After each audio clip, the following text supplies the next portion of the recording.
Welcome to Tate Britain. Well, here we are in the famous Tate Gallery. In this series, we've been given unique access to some of the nation's most loved paintings. I do love it. I think you've got great taste. Do I? Mainly because I share it. I'm Gus Casely-Hayford, art curator and cultural historian. Isn't this just magnificent?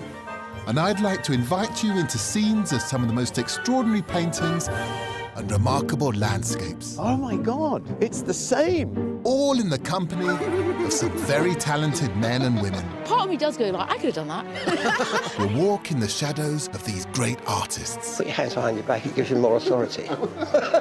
Rediscovering their secrets and inspirations. I'm changing my mind about this painting now. So sit back, enjoy the view, or better still, follow in my footsteps. I've got my walking boots and I'm looking forward to it very much. Hand in hand, okay. Like Malcolm Morris.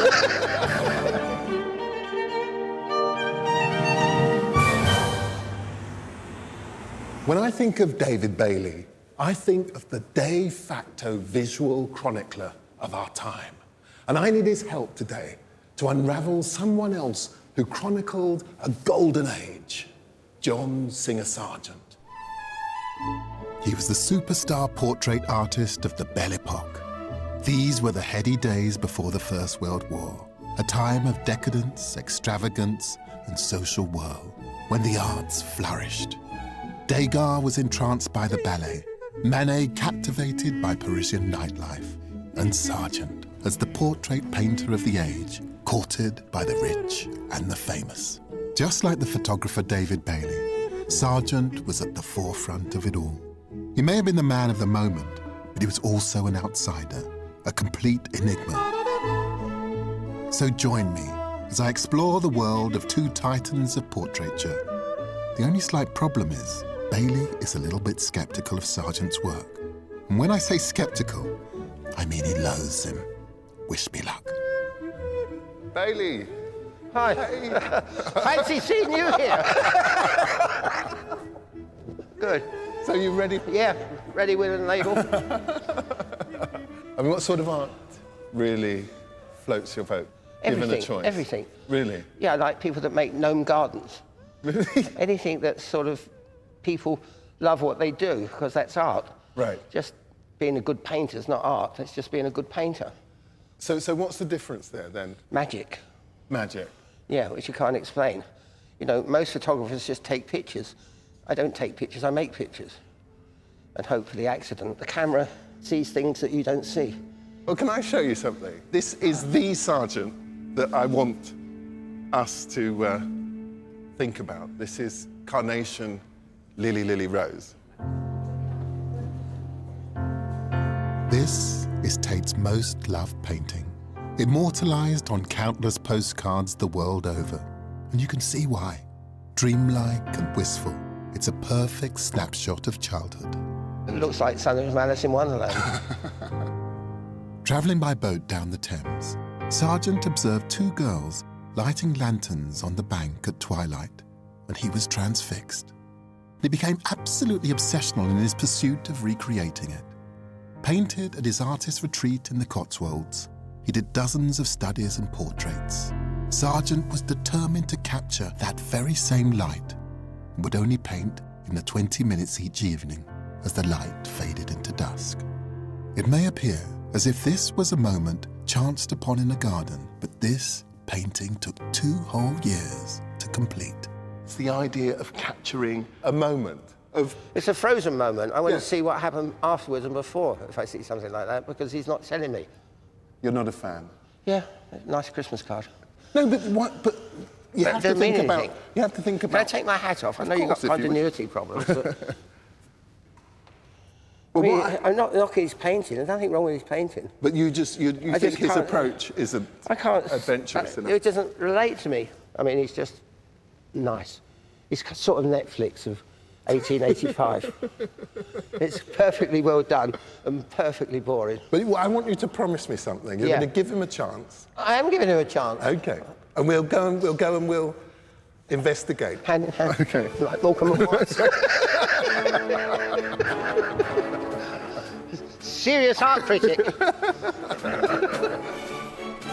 Broadway in the Cotswolds, Don't let expensive tea rooms and the smell of wax jackets fool you. In the Victorian era, this was the height of Bohemia, with its beautiful landscapes, cheap and plentiful studios for rent, and an eclectic mix of literary and artistic types. This quintessentially English village quickly became an artist colony.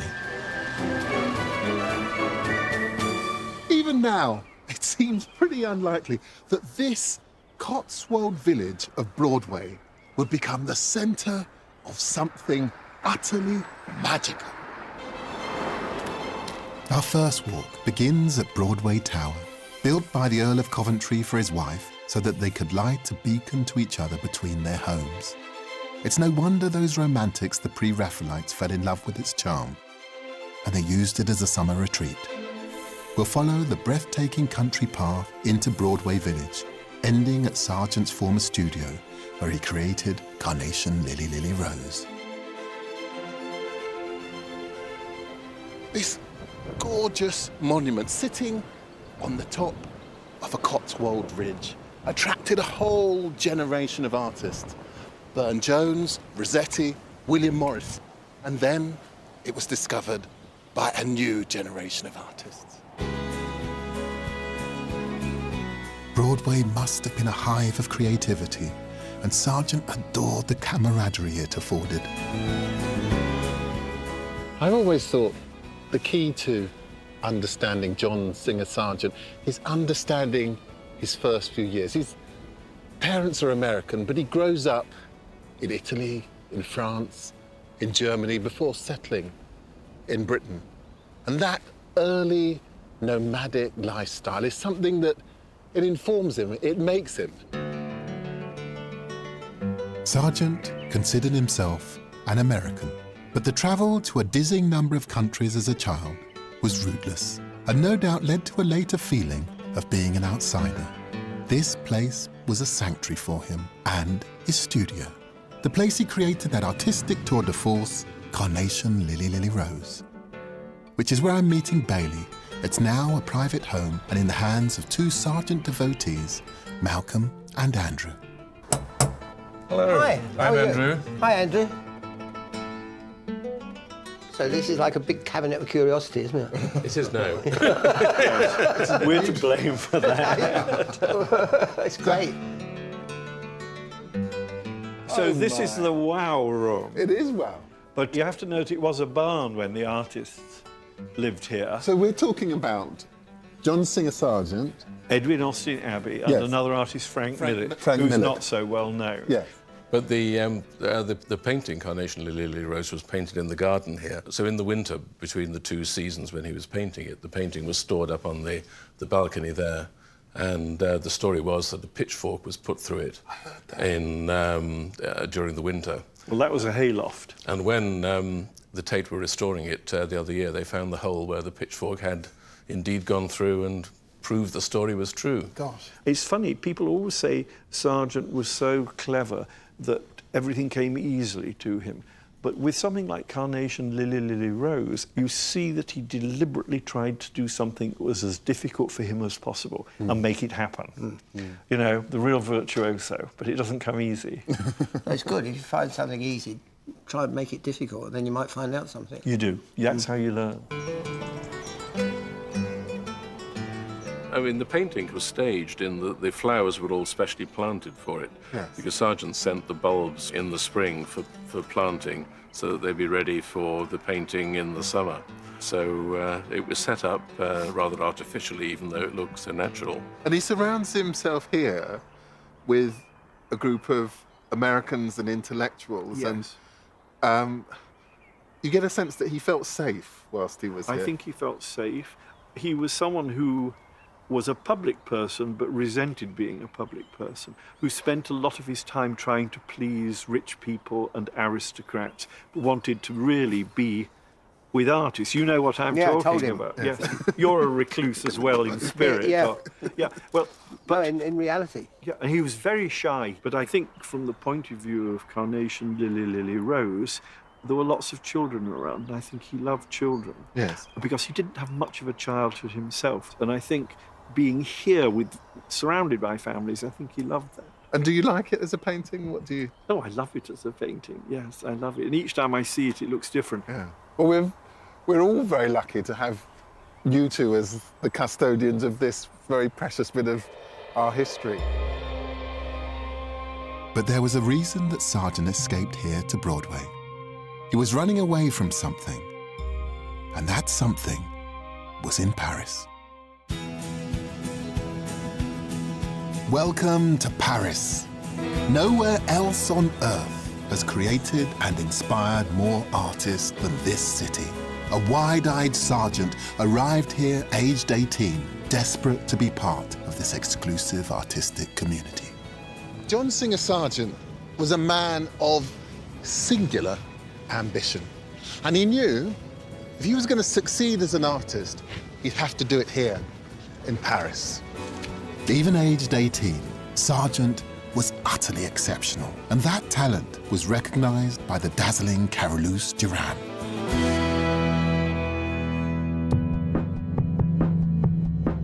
This man about town also happened to be the most celebrated portrait painter in Paris, and under his tutelage, Sargent flourished. This portrait of Carolus-Duran, painted by Sargent just 5 years into his training, sums up all that Sargent had learned from him. Just look at the psychological depth at work here. Aged just 23, Sargent was becoming the master's star pupil. So come, let's take a stroll through Paris together. Our first stop is the Louvre, the world's largest art museum. Crossing the Pont Royal onto the left bank, past the Musée d'Orsay, home to works by Monet, Manet, and Degas, many of whom were friends and contemporaries of Sargent. We'll follow the River Seine and end at the jaw-dropping Grand Palais, where Sargent's career as an artist almost ended.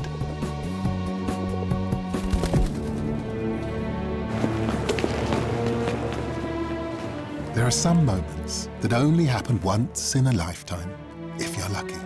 And today just might be it. I've got the Louvre entirely to myself. 38,000 works of art, room upon room of splendor. And I'm here to see something very special indeed. In 1878, the studio of Carolus-Duran get this major commission to paint a ceiling in the Louvre.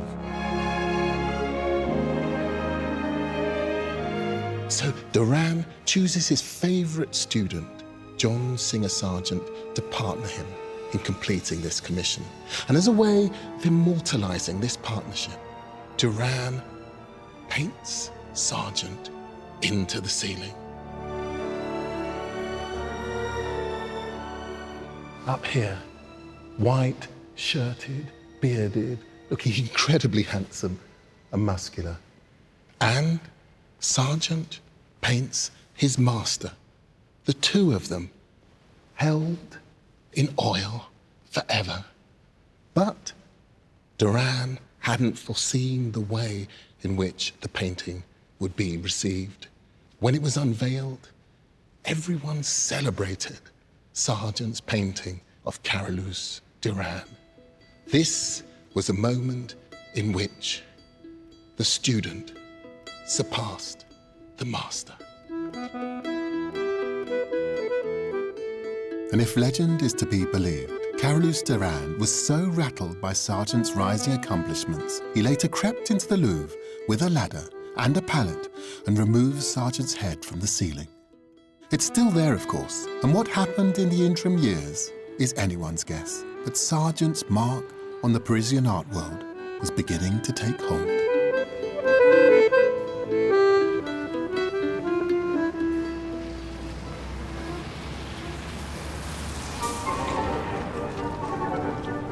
By 1879, Sargent was an independent artist with his own studio and commissions. But there was someone who had caught his attention.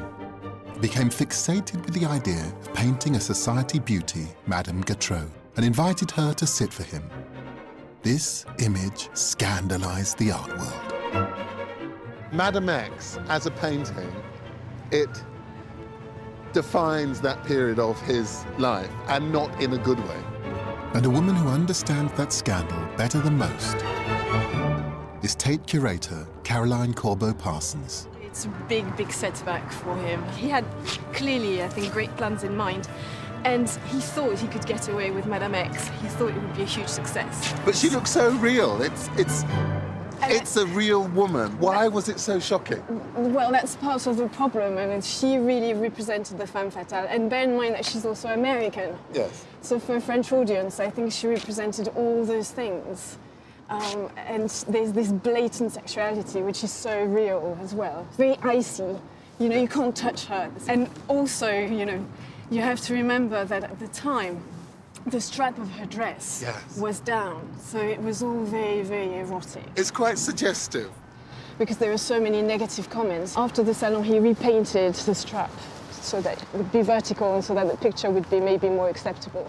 There are stories of her being utterly inconsolable, of her crying on her mother's arm, and a feeling that her career, her life was over. And I'm sure those weren't things that Sargent had envisaged. No. He very much hoped that this picture would establish him as the great portrait painter in Paris. Yeah. And it didn't happen. It's difficult to understand why this image was so shocking. But Madame Gautreau was married and known for her dalliances with powerful men. Whilst that was all acceptable, Sargent brazenly displaying it was not. This brash American held up a mirror to the sexual politics of high society, and they didn't like it one bit. Seeing her so real, you know, in bright daylight at the salon was a completely different experience from admiring her beauty in society. She's an empowered woman. She's the femme fatale. She encapsulates this. It was in people's face, quite literally. And it's not about her being American and about Sargent being American. There's an it's not a bit of element of xenophobia, of kind of these foreigners coming in and taking over with their sort of sexual ways. I think there's a bit of a jealousy. He was very much the American painter. He was becoming famous. But Sargent, he's mortal. He can make mistakes. He can, yes. And it all played out here, at the end of our walk, at the Grand Palais. You can just imagine how Sargent must have felt. Overnight, his commissions dried up. With his career in tatters, he fled to England. And what of Madame Gautreau? Well, retiring from high society, she faded into obscurity. But that is another story.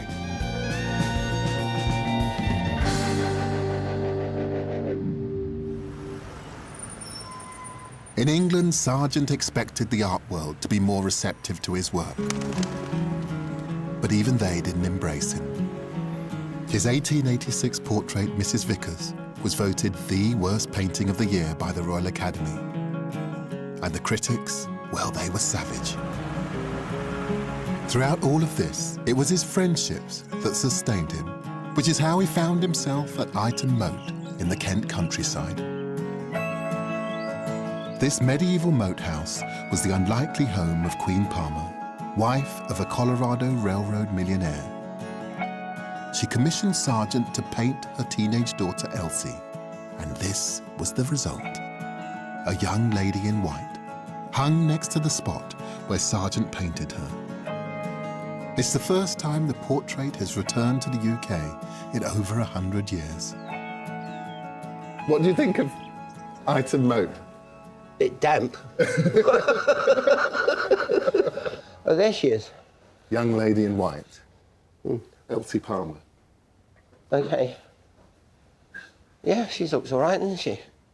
She's got bushy eyebrows, hasn't she? Yes. Well, she hasn't plucked them. She's a girl. So how old was she? 17-ish? 16, 17. Yeah. So it's over a course of a number of years that it's painted. So she begins as a girl, and I guess that, you know, at the end of the painting that she's about to become a woman. And she looks vulnerable, doesn't she? She does look vulnerable. But it is about that, you know, that a young girl about to become a woman, it's both vulnerability but also a kind of confidence as well. Insecure confidence, isn't it? It's kind of a bit of recklessness, the way her left sleeve's undone and things like that. Yes. Which is quite good. She's left-handed, is she? She's got a bigger left eye. I mean, she suffered from a hypothyroid condition. One of her eyes is slightly off. Yes, yes. And he wasn't afraid to capture that, because within that vulnerability is a kind of strength. And that is what Singer Sargent was so good at. Yeah, she looks like a pug. And, and I think that's one of the things about him. That he's commissioned to paint this, but he's telling the truth. He tells the truth, exactly. Yeah. And it was Sargent's ability to capture the truth in oil that would later become his defining trait as an artist. You believe in her because Sargent believes in her. It's a haunting portrait, and I think it's poignant that Sargent captured such strength and vulnerability at a moment when he was experiencing both of those things in his own career. Sit around, girl. Bye. Bye. Bye, Elsie.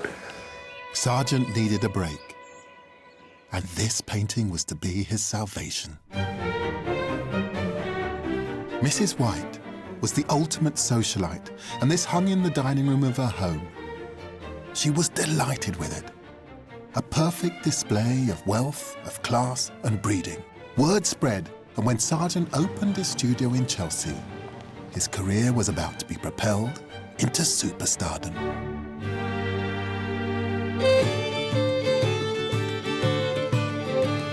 The ever-effusive David Bailey is joining me on a journey through the life of the superstar portrait painter John Singer Sargent. Good job I don't like him, otherwise we'd be saying the same thing, wouldn't we? I agree.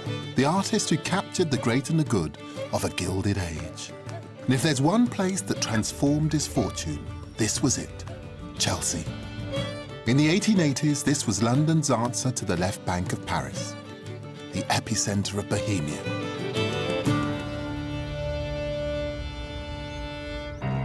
For my next walk, I'm being joined by Devon Cox. It wasn't glamorous, though, was it? No, but that's the point. A writer so enchanted by one Chelsea street, he dedicated a whole book to it, Tate Street. This is the street that produced some of the most magnificent masterpieces of early 20th century art. Beginning on the embankment, cutting down Paradise Walk, and finally onto Tate Street, home of Oscar Wilde. The place he described as full of wonderful possibilities, ending at number 33, the studio of John Singer Sargent. So if I was here, 1880, 1890, what would it have been like? Well, Paradise Row was quite famous for being a bit of a slum. Oh, really? in Chelsea. This area would have originally been docks. Really? And so you can imagine you had sort of a lot of sailors and that kind of coming up Paradise Row, and it was notorious for prostitutes. It really was quite a seedy place.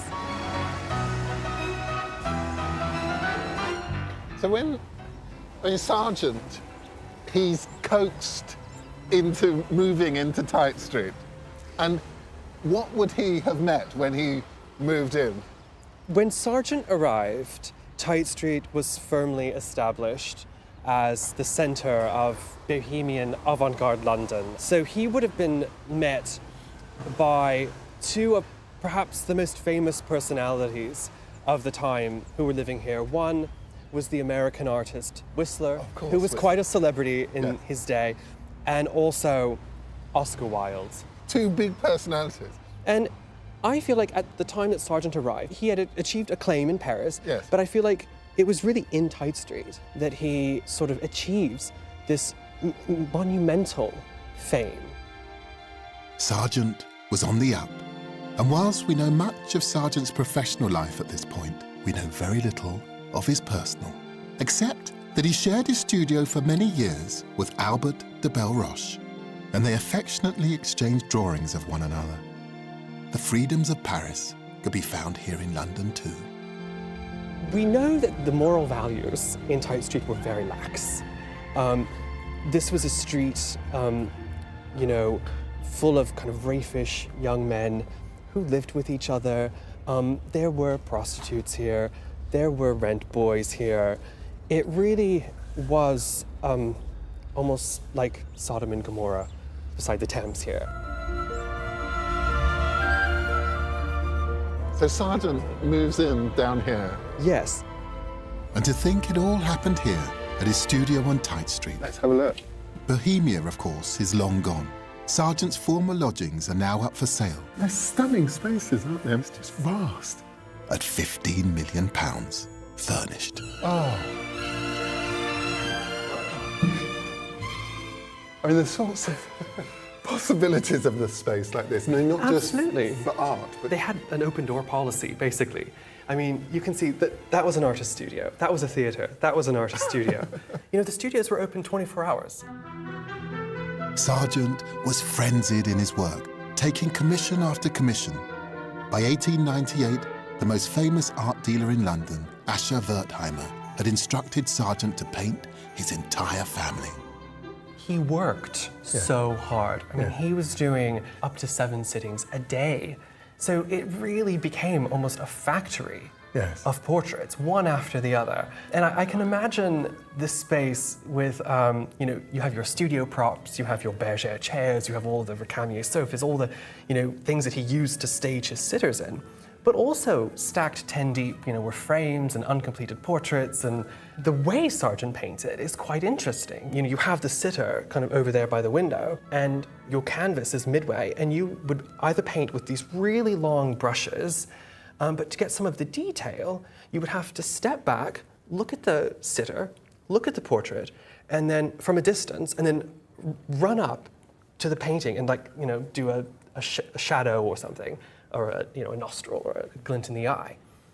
They said he ran up to 5 miles a day in his studio, back and forth. But the numbers of portraits that he produces in this space, it's phenomenal, isn't it? It is mind-boggling. Some of the most iconic faces from the late 19th, you know, up to basically the First World War in Britain came from this studio. They really, for me anyway, define the whole age of opulence, of elegance, of glamour, and it was all manufactured right here.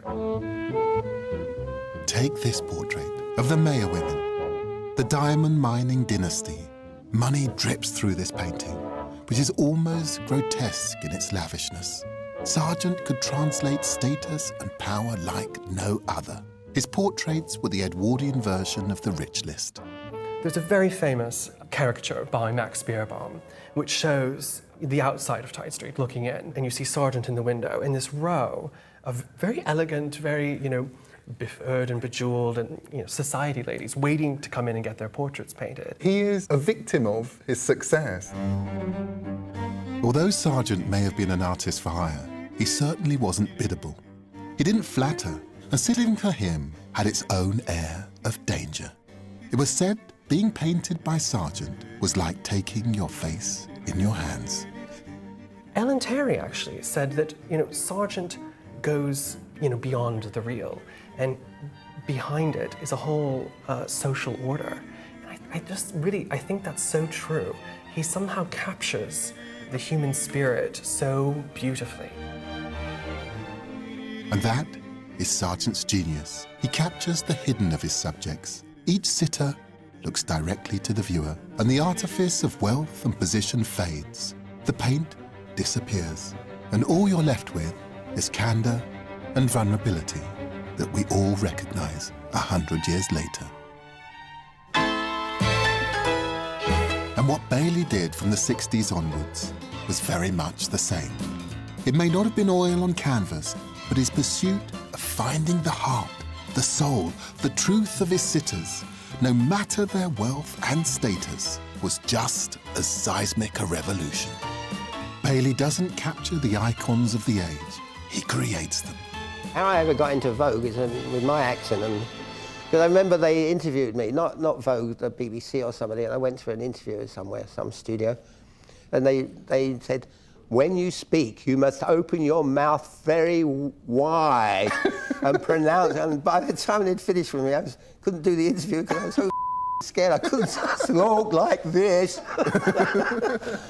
And was this a period when you were working with people like Jean Shrimpton and... Yeah, take Manhattan. And for me, that is one of the iconic images of that period. How did that... I'd done lots of pictures like that before, but nobody noticed. Well, I'm sorry. But... No, I know, but it's not your fault. Jean was just as unknown as I was.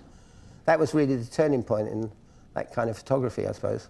I mean, I was sad when she left me, or when we broke up, because it wasn't just like I'd concentrated on her for 3 years, you know, just her. Yes. So that was a double whammy, because I'd not only lost what I like photographing, anyway, it's good for me, toughen me up. Oh. Don't cry. Fashion's tricky. It's like the art world's pretty tricky as well. But you managed to negotiate it over a number of decades to remain absolutely kind of at the top. Well, it's like Waldo Emerson, isn't it? Be true to yourself. You think, well, that's what it is? Yeah. And that's what you're accusing Sargent of not doing, is it? Is that what you feel? Well, he's sort of not really true to himself because he's painting to please somebody. Not always. Yeah, but most of those painters like that did what... They always look the same to people. But if someone commissioned something to go on their walls, to be seen by they all want it of to society... be what they want. No, but for you, did that never happen? No, not really, no. Not ever No, once? no. Not ever once? No, I'd say get somebody who does that sort of picture. Like, there's lots of photographers now. They take the picture of the celebrity... Yes. Like the celebrity already looks. So all you repeat with those photographers is really what the PRs and the media machine wants. Can I argue, though, on behalf of Sargent? For a lot of the Edwardian period, people seek him out to push those boundaries. Some of the work, Madame X, it could be dangerous, it could be difficult. He knew what he was doing, pushing boundaries as far as they could. But it was just the constraints were so tight that it might now seem that he was conservative. I mean, these pictures are all right. They're all right. There's like lots of photographers, they're all right, but they don't go that extra...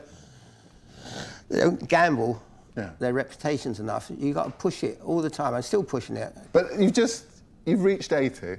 I don't think many other photographers are as loved, are as known, are as written about, are as lauded than Bailey.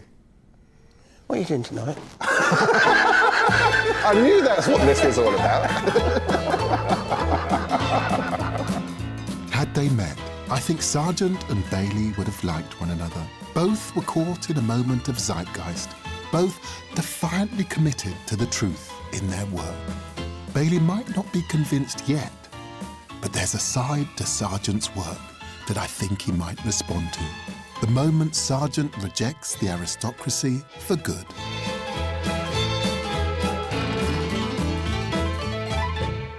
John Singer Sargent. For many, he's the last of the great portrait painters. But for me, he's so much more than that. And now, I'm going into the scene of one of his last great portraits. And what a setting. Blenheim Palace in Oxfordshire. By the 1900s, Sargent was fraternising with a whole new crowd, with commissions from lords, dukes, and even President Theodore Roosevelt himself. It had been 20 years since Sargent had painted Madame X. 20 years of bowing and kowtowing to the aristocracy and the great and the good. And Sargent, quite frankly, had had enough. But he would go out with a bang.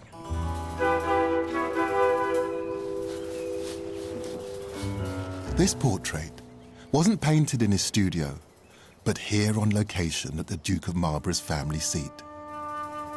As commissions go, it didn't get bigger than this. Oh, Bailey? Hi. This your country gaff, is it? Yeah.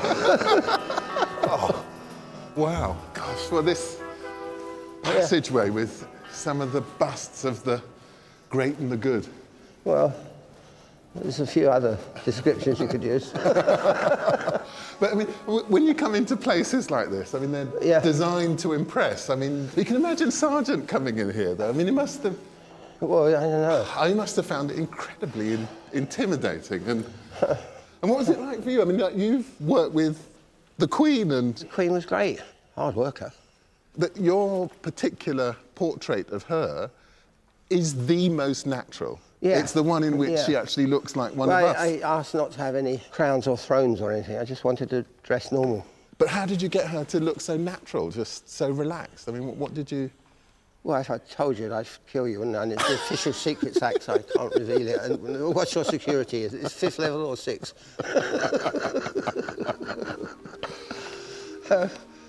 She was nice. I got on well with her. Yes.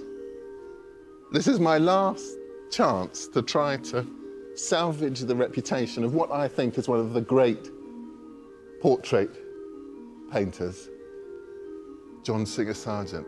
1905. The woman, her name is Consuelo Vanderbilt, and she's American? She's, yeah, American. The Blenheim estate is on its knees by the 1890s. They need money. Yeah. So the 9th Duke marries strategically. She comes with money, £2.5 million in been like in 2.5 billion then, isn't it? A huge amount. Yeah. And so they marry, they're never really happy. And Sargent comes and he paints this portrait, and in it he does an awful lot of the things which I think he's best known for. I see in that neckline, it's Madame X, that he's conveying that she's sexy, she's independent, she's part of the future, whereas he, the Duke, is part of the past. It was said that he positioned them in this way because she was taller than him, but I think what Sargent is actually trying to say is not that she was taller, but that she is the backbone of the family, fundamentally. He is on the periphery. I love what you're saying. It's really interesting, and I believe you believe in it.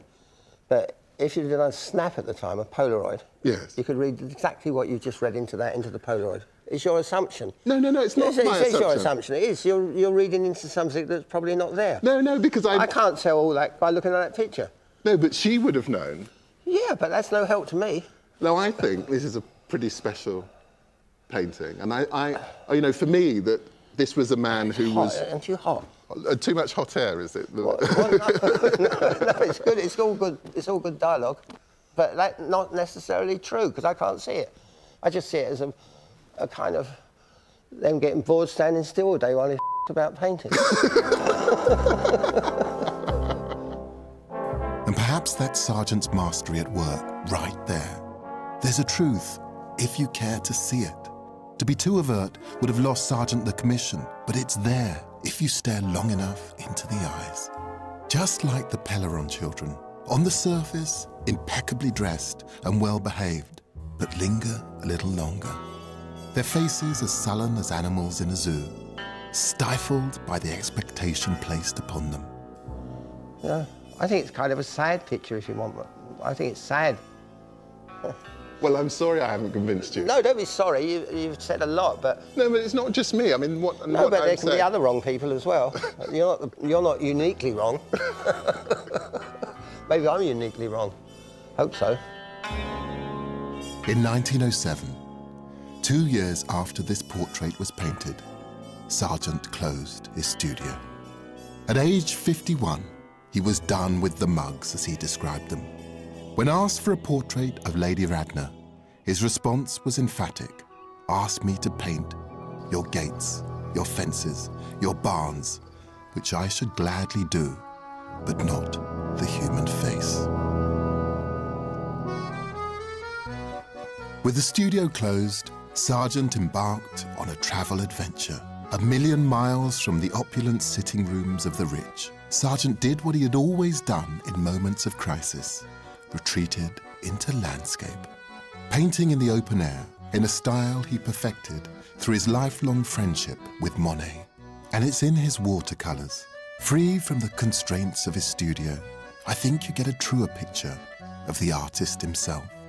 He may have painted 800 portraits in his lifetime, but his watercolours run into the thousands, and some of those are here at the Dulwich Picture Gallery in London. I've always done a bit of watercolour painting, and this is my set, which I've had for, I don't know, 30-odd years. And there's something very special about them. A tiny little set like this that you can fit in your pocket. Yeah, it's a whole studio. Having something as portable, as mobile, as invisible as this meant that he could sit in a Venetian square and capture something in a clandestine form. And the way that Sargent paints with watercolour, it isn't that genteel medium. It isn't the sort of thing that you would do on a Sunday afternoon. This is mad, feverish painting. It was almost like he was possessed by a need to conjure life. I mean, look at this work. You're sitting on the water, you're with him. He wanted to capture that sense of actually being there. The sense, it's not just about light, it's not just about delicacy. This is about something existential of him wanting to place you right in the center of the action.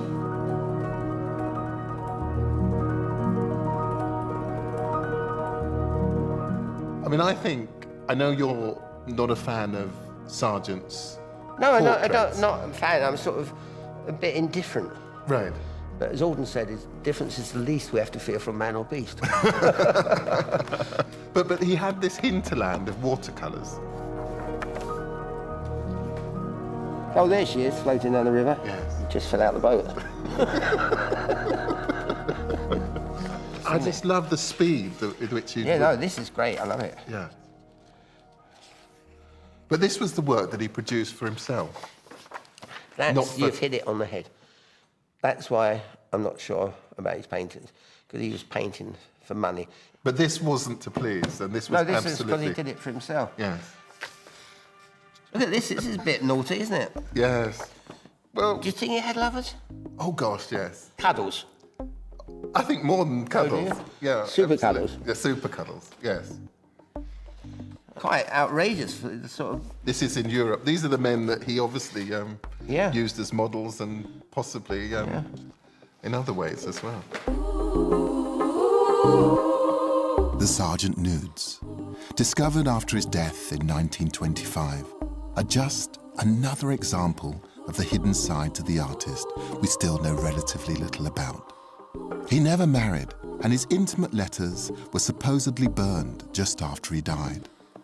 A man of contradictions, a socialite and a showman, and yet notoriously private and shy, who in the end loathed the company of the aristocracy, preferring the freedoms of landscape instead.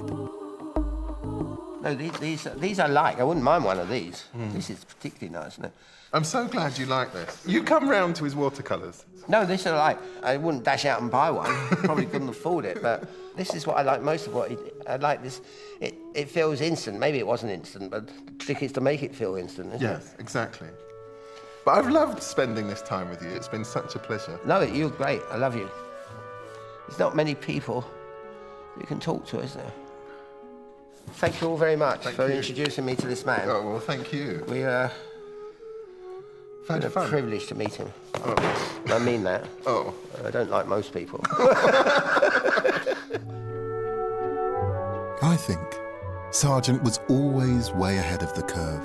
In a career that began in Paris, Sargent saw the Impressionists had chased the light.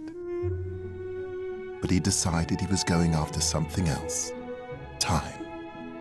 And the culmination of his life's work, I believe, is here, in that great painting at the Tate. Carnation, Lily, Lily, Rose.